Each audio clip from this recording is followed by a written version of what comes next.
GM Scott Layden. You do bleeping need me, and this graphic supports that assessment. In 59 games with Butler, Minnesota a .627 winning percentage. That's good enough for third in the West last year. Without Butler, the T-Wolves had a .435 win percentage, which would have kept them out of the playoffs altogether. Carrie?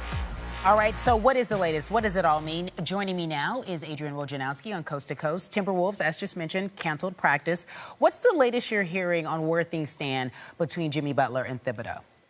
Well, listen, Tom Thibodeau was thrilled to have Jimmy Butler back in the gymnasium, back in practice, and perhaps on target here to open the season next week. That's what he's wanted all along.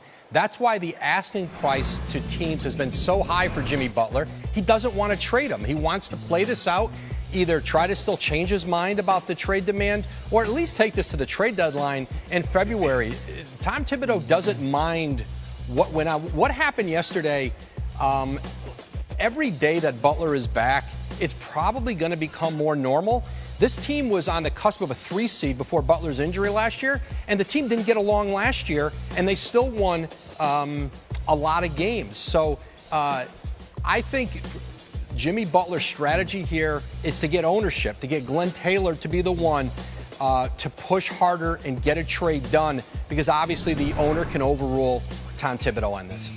Okay, based on what you just said, you said you think Butler's strategy is to get the owner to move that way.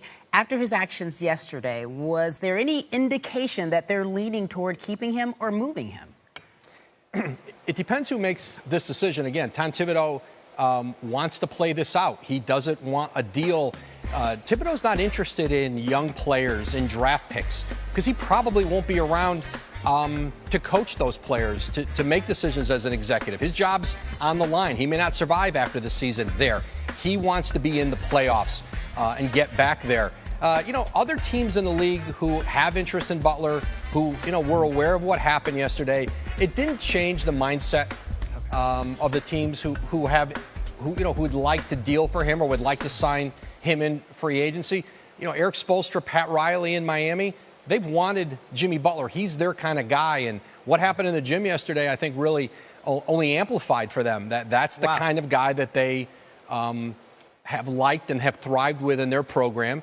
And the other teams who are resisting the steep asking price for Minnesota, it's just they're not going to give up all their young players and draft picks for a player that the Clippers or Brooklyn could go sign in free agency next summer.